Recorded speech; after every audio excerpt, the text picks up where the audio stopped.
It's good to see you again.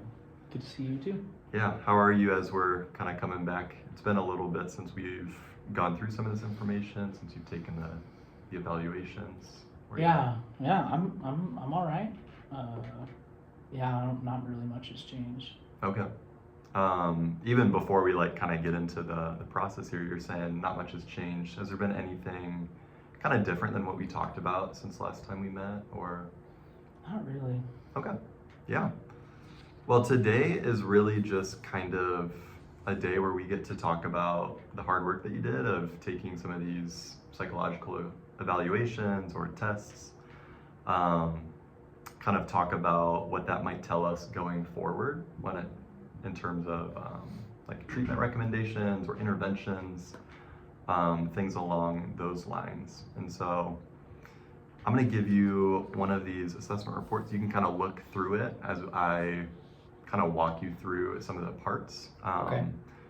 And also just to say as we're starting, if you have any questions or anything sticking out to you that you're like, I want to talk about this in particular, feel free to stop me, point it out, and we'll talk about it. Does that sound okay? Okay. Cool. So yeah, this first page here is really just saying, okay, you're the person who took the evaluation, I'm the person who administered it, this is when we did it, here's what we did. And so if you can remember, we took it's called the Post-Traumatic Stress Disorder Checklist, based on the DSM-5, which is our diagnostic manual that tells us how to diagnose things or disorders. So the PCL-5 would be the shorthand for that. We have the Generalized Anxiety Disorder 7, so a really short kind of 7-question anxiety measure. And then we also have the Depression Anxiety Stress Scales, which is that 42 kind of longer item measure as well. So that was kind of measuring depression, anxiety, and stress all in one. Okay. And again, just kind of the purpose of why we're here, why we did this, was just to give a little bit more information about, you're experiencing a lot of different things. There's a lot of overlap between kind of what we're measuring here. And so what can these measures together kind of tell us to kind of straighten some of those things out, or maybe even otherwise. And all of that, like I was kind of talking about before, to kind of point us in the right direction of, okay, do we want to do kind of this alternative or this alternative, and what might those be? Any questions on some of those preface things? No. Okay. Well, Randall, this is just kind of talking through some of your demographic information when we were talking through some of the medical type questions I was asking you.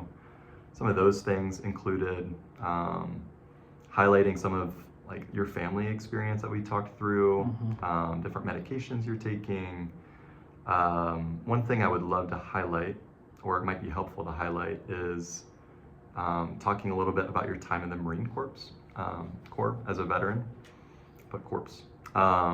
but also just talking through how you were describing things. And so I put quotations of vivid detail, talking through you've experienced a lot of violence and addiction, and like I said, some of the medication, Vicodin, Zoloft, some of those experiences too. Anything sticking out to you as I kind of talk through that? No, it looks like just everything we talked about. Okay. Mental status exam can always kind of be a funny one to talk through. What that is referring to is kind of how did you present as I was talking to you about things. So not only are diagnoses, or what we would call disorders, things that you can be diagnosed with, things that you kind of internally experience, but as holistic people, kind of how that ends up presenting itself is you show it in your facial expression, or you show it kind of through your body in some way. And so that's talking through, while you were telling me verbally about what was going on with you, what other maybe nonverbal things, or just how you presented on that day might also give us information about those too. Yeah, and I say it's just kind of an uncomfortable or weird thing to talk about, because it's okay, what did you look like and how did you present? And so just to say. But this next portion, what I have as number 2 here, is kind of the interpretation of your assessment results of the different measures we just talked about, followed by a summary. So, trying to decide what I want to walk through most here, but maybe I'll just highlight initially. I'll hit the summary and then we'll kind of loop back to some of these things if that's okay. Okay. With you. Sure. Okay. So kind of where we landed based on your results, what you took is post-traumatic stress disorder. Like you have been through a lot in your time serving our country, and that kind of shows up in how you scored on that measure. What was also present was kind of high levels of depression, anxiety. Anxiety was a little bit higher, what we would say is like a moderate range. Depression was still kind of above average, but a little bit lower compared to maybe anxiety and PTSD. So that would be more mild. But kind of similar to the purpose of why we did all these things, like there's a lot there that is like diagnosable based on the evaluations we took. So as I kind of share that with you, any immediate response or kind of what are you thinking through?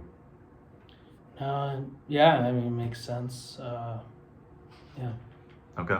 Yeah, makes sense. And a lot of this, the rest of this information is kind of what do we do with that? I'm kind of highlighting in this summary that PTSD seems to be the most, if you want to say like prioritized kind of result or thing that's informing the recommendations, because a lot of the symptoms that you endorsed for like depressive disorder, whether it's unspecified or major depressive or that category umbrella, or generalized anxiety disorder, those can kind of fall in some of the PTSD experiences. So when we talk about like what makes up a PTSD diagnosis, there are kind of like hyperarousal, a lot of kind of somatic things even that would fall into anxiety. And then there's also some mood and cognition distortions or things that would kind of fall into maybe like depression. And so all of that to say, and maybe less confusing terms, is that those may still be present, like major depressive or generalized anxiety. But it also could be that PTSD is kind of showing up with some of those things as well in a way that wouldn't be diagnosed specifically as major depression or generalized anxiety disorder. Does that make sense as I'm explaining it? Yeah. Okay. Yeah, makes sense. So just to hop back to how we got there, you scored a 62.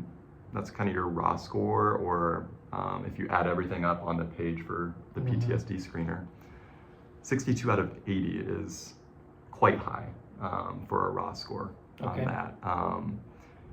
I was kind of talking about here that if you kind of break that down, that's averaging a score of 3. If we're talking about a 0 to 4, like most of your items were a 3 at least. Sure. And so if you take an average, and so that would tell us, okay, there's a lot there. When we compare that to other samples clinically of people with PTSD, like that's high even compared to other people with PTSD. Okay.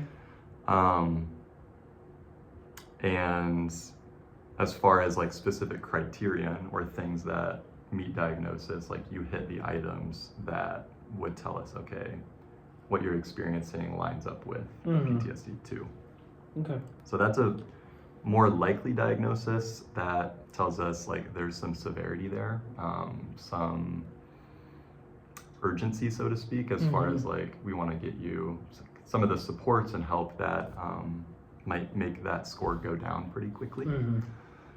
And then the rest kind of talking through, okay, with the generalized anxiety score, with the what we call the DAS-42, your score on that what else is there, or what might those things also tell us. And so you having an 11, again, for generalized anxiety disorder would tell us, okay, there might be that there, that's moderate on there.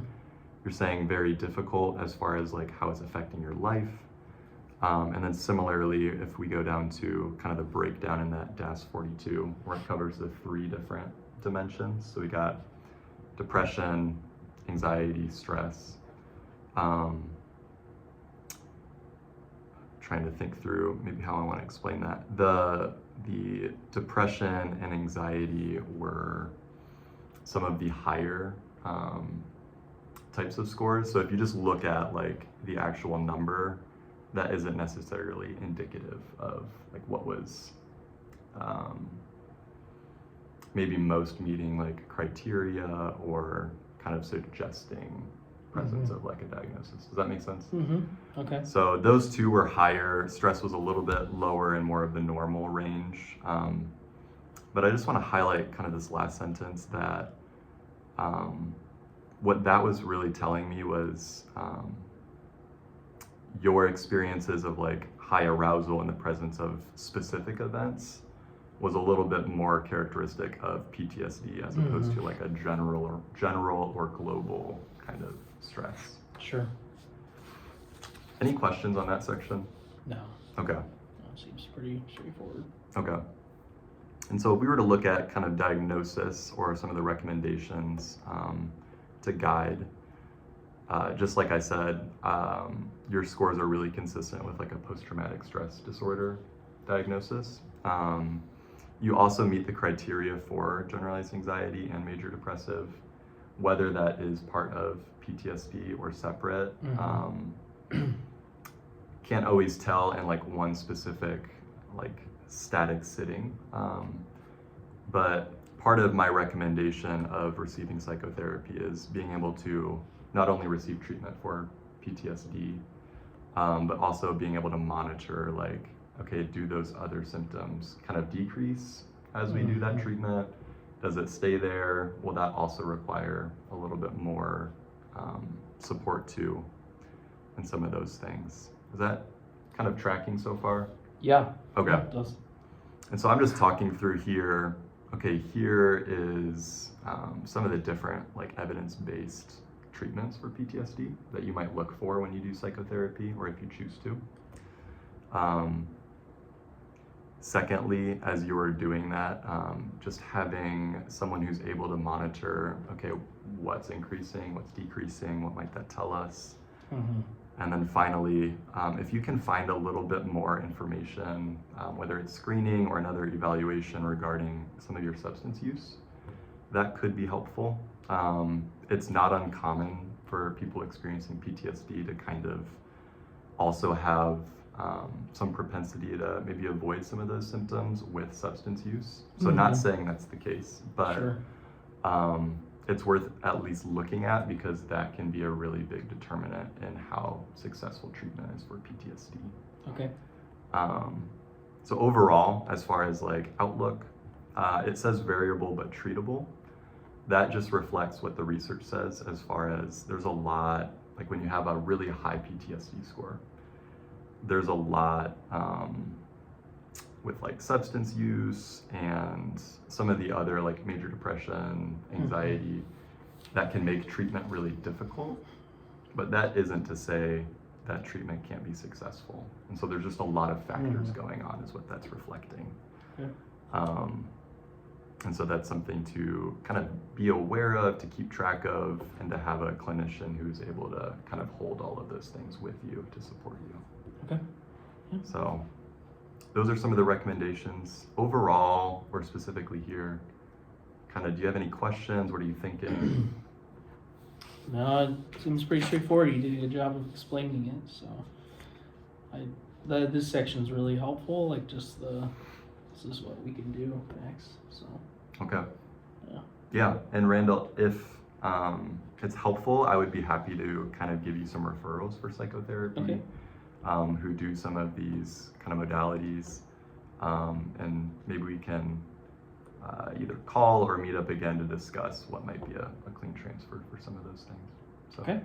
Cool. All right. Well, it was great to see you, and we'll kind of